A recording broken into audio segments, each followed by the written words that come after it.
对，那你那时候为什么会觉得这个东西好像可以做？没有，我其实人生拍影片这么久，一直以来的一个志向就是我希望可以当读稿机。哦，真的吗？觉得我这样过很爽。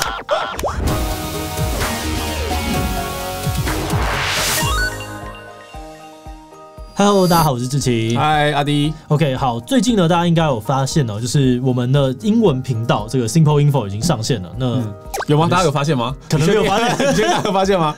我刚刚看到上面在这边，爱的结晶三小。来 ，OK， 点这里。好，这个频道呢，基本上呢，就是把自己机器做过的题材翻译成英文，然后并请阿迪用英文演出，然后拍成影片而来的。那为什么我们要做这个呢？然后我们一路上遇到哪些困难，以及到底有多爱跟阿迪在一起？哎，你们的企划很喜欢写一些很腐的台词哦。我觉得要检讨一下啊。人生哦。在开始之前，让我们先进入一段工商服务时间。现在最热门的工作技能，影音剪辑绝对是其中之一。而今天要跟大家分享工薪剪辑术的6月限定优惠。上课着重的不是剪辑技术，而是让人想看完的心法。社群平台竞争激烈，不管长短影片都要更能够吸引目光。懂得剪辑思维，掌握做影片的 know how， 就是在工作上面加分的技能。讲师阿迪制作了数百支不同类型的影片，还是创作者协会的理事长，用频道累积3亿观看的经验，将工薪剪辑的秘诀通通告诉你。立刻就点击资讯栏的网址，把握6月的优惠吧。那我们开宗明义先问，为什么会想要做英文版的频道？我想想看哦，一开始是怎么想啊？因为我们那时候100万订阅了，然后我们就跟 YouTube 官方有在讨论，就说，那我们下一个阶段的这个目标啊 ，benchmark 应该要长什么？然后就看一看外国频道，那时候看的像是 Project Nightfall，然后还有看了好几个，然后就觉得，他们的内容我们应该也做得出来吧？然后他们天花板超级高的，对他们就是一个，我那时候印象很深刻。一开始看这个 Project Nightfall 的时候，是他应该才100多万，快200万，然后过1个月，我们下一次对的时候，他已经变200多万，然后就1个月涨了40万，我就觉得不行，我们不能羡慕他，我应该要自己做。所以我就开始想说要怎么做，然后就开始规划那个流程，然后再来就是也给团队有一个下一个目标。OK，那你们开始做的时候，想必有很多准备内容嘛？你们做了什么？其实蛮复杂的。第一个是你要有频道嘛，所以你要有一些频道的包装要怎么长，然后再来是你要去研究一下外国他们的选题到底长什么样子，我们哪些题目是真的可以直接丢过去翻译的。因为其实志奇77虽然别人说是一个时事频道，或者我们自己也会叫自己时事频道，但我们很多东西是慢时事，或者是它的长尾是非常长的，不太受到时间的影响，所以我们就觉得，哪些东西是可以，然后有哪些东西是太过台湾的，我们可能不要做，不然的话世界不在意。对，外国人不会想要关注的东西，把它拿掉这样。然后一些流程，我觉得是像是翻译的流程啊，然后我们要怎么样去录制完之后要怎么剪等等的东西，我们都要重新换另外一个流程来做这样子。但是也有很大一块是自己本来就有的资产，是很好去转译的，像比如说你们的脚本库、你们的摄影棚、你们本来的剪辑流程，这些东西让一切都更 streamline。所以有这个想法之后启动，相信是非常快速就开启了。对，其实整个开启好像是2到3个礼拜内我们就开启了，就是从确定然后要做，就大概这样子的时间。那你们遇到什么困难？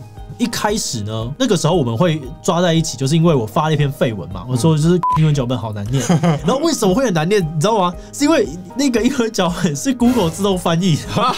我后来我想说，不对，我英文有那么烂吗？为什么这篇可以那么的难念？对。然后我就崩溃，我就发一个文，然后你就敲我说，你们要做英文频道了。对。然后我就才突然一瞬间想到说，对，那为什么不找你念？因为一方面是这样可以节省一些时间，然后你本来其实每周你都会来个公司1到3天。对，我在志奇公司有一个位置，我会来这边办公，所以我有时候会在这边游荡当游民。对，我就想说，那你都在当游民，你为什么不来念一下？可能还蛮好的。所以我就想说，那这样子很好。然后一开始我觉得还有另外一件跟大家分享，就是一开始我觉得呢，我想要找一个不同性别的，因为我觉得志奇77其实就是这个形象已经很强烈了。然后我想说要找一个不同性别来念，但是要找一个完全不认识的人，然后英文又很好，然后还有一些价值观的磨合等等的，它就变得很复杂，需要一点时间。对，所以到最后我就想说，那我就干脆自己来好了。结果自己来呢，就遇到刚刚这个英文的自动翻译，超难念。我就想说，到底为什么可以这么难念？它的语句如果不通顺的话，那它也不常见的，你没有很习惯念。然后我就想说，奇怪，这个东西不是一个1分钟的东西吗？为什么可以念那么久？然后就在那边人生徘徊，人生怀疑人生，价值观崩坏。对，然后结果反正他敲我，然后我就想说，那很好啊，那就直接开始。对。那你那时候为什么会觉得这个东西好像可以做？没有，我其实人生拍影片这么久，一直以来的一个志向就是我希望可以当读稿机。真的吗？觉得我这样过很爽。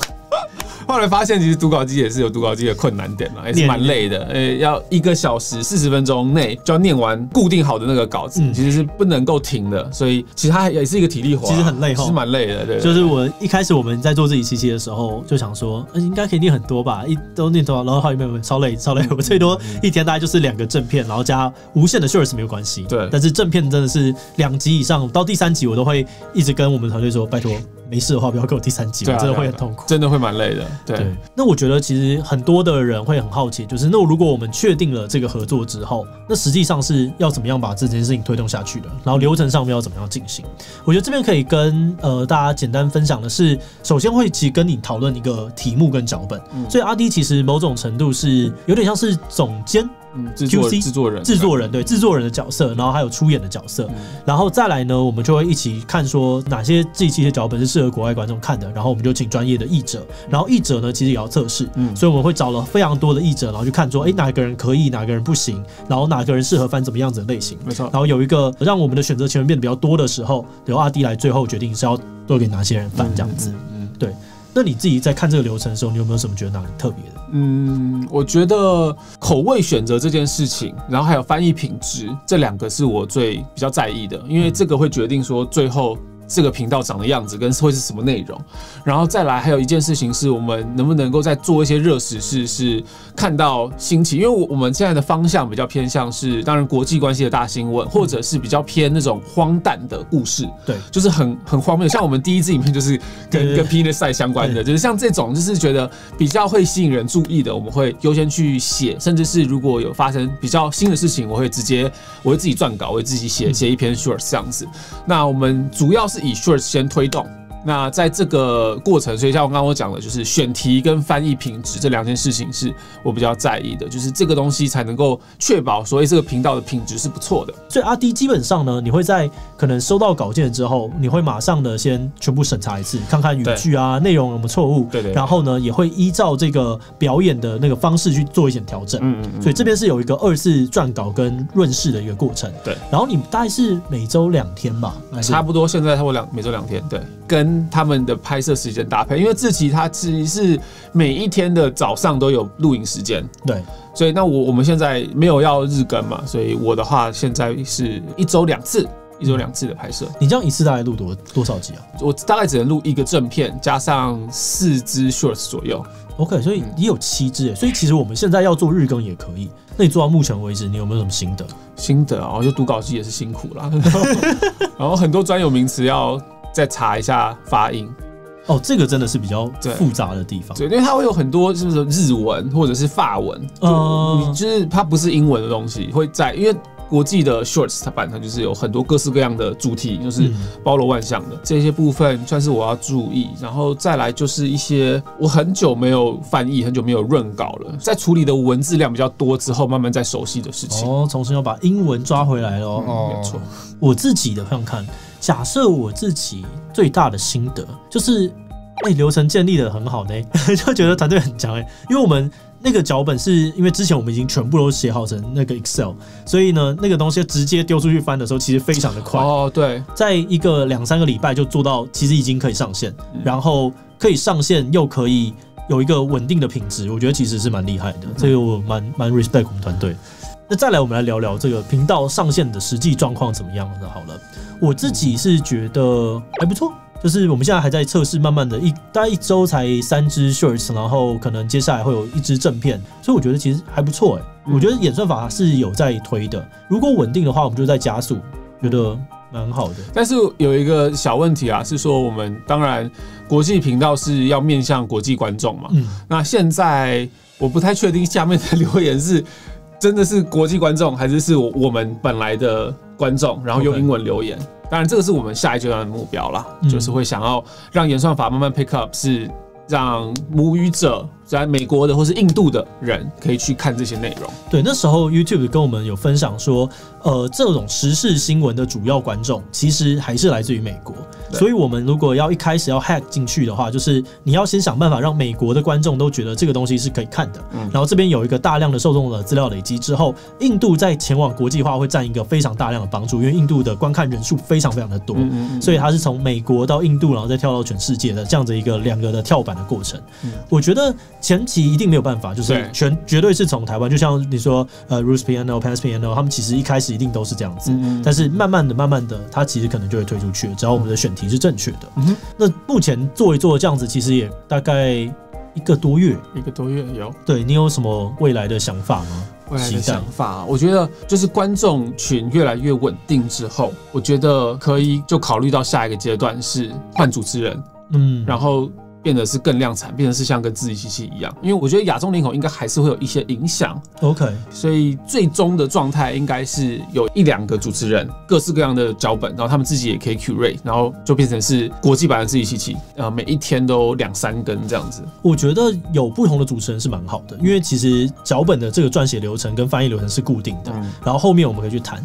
然后另外，我觉得未来的期待，我希望 shorts 的比例跟速度其实可以再更快，真的是一天可以到个2-3更，对，然后每天可能都是有一个是相关时事的，然后这样去冲它的量。对，其实我自己在看这个频道的时候，我会去借鉴一些以前的经验，是我过去看，比如说国际上面有 D News 或者是Vox 这种频道，他们是做知识型的，但他们都还是有自己一批的观众，不过他们都比较锁死在我真的就是要来 hardcore 吸取知识的人。但我们现在会 deviate 出来，是用 shorts， 原因一部分就是因为我们想要让它更碎片化，让更多一般人都看得下去，都吃得下去，所以我们选题可能是荒谬的、猎奇的国外新闻，或者是很有故事性的那种人物分享，目的就是要让普及性更高。那为了这个目的，我们就是要做出跟其他频道不一样的，然后也要去乘上 Shorts 的这个算是浪潮，让频道的内容更加被推进。所以对未来的想象其实蛮明确的，反正就慢慢走嘛，然后随时调整，那自己的团队很完整，调整的速度可以蛮快的，我们就边走边学，这样也是一个完全新的领域啦。那虽然说我们都是在艺术上面做了很久，很有经验，但是面对一个国际的观众，我觉得它也是一个新的挑战，所以也很期待在这个过程当中可以学到什么新的东西，再来跟大家分享。好，那最后呢，一样不免俗的，鼓励大家去订阅一下，好不好？就是订阅一下这个 Simple Info 频道。除了画面上面呢这个样子之外呢，下面呢我们会把频道放到我们的这个资讯栏呢，还有我们的置顶留言，大家都可以点击过去帮我们订阅一下。大家如果看影片的时候呢，也可以顺便练习一下你们的英文，那其实是有帮助的。英文写作，在留言的时候可以用英文留言。我们就是在那边创造一个大家用英文留言的环境。我觉得英文留言跟多听其实是有差的。我就是光这几个月，我还是有在持续的练习，因为我想说，可能 maybe 2个月之后，我也要开始练英文。然后之后呢，我就觉得，好像英文有变好因为你会看到很多有趣的一些题目这样子。好的，那最后呢，今天的影片就到这里。希望如果你喜欢今天的影片，欢迎分享出去，让更多人知道我们的英文版频道 Simple Info。此外呢，也可以点击这个地方，直接去看一些英文版频道的影片。那么今天这一期就到这边告一段落，我们就明晚再见喽，拜拜。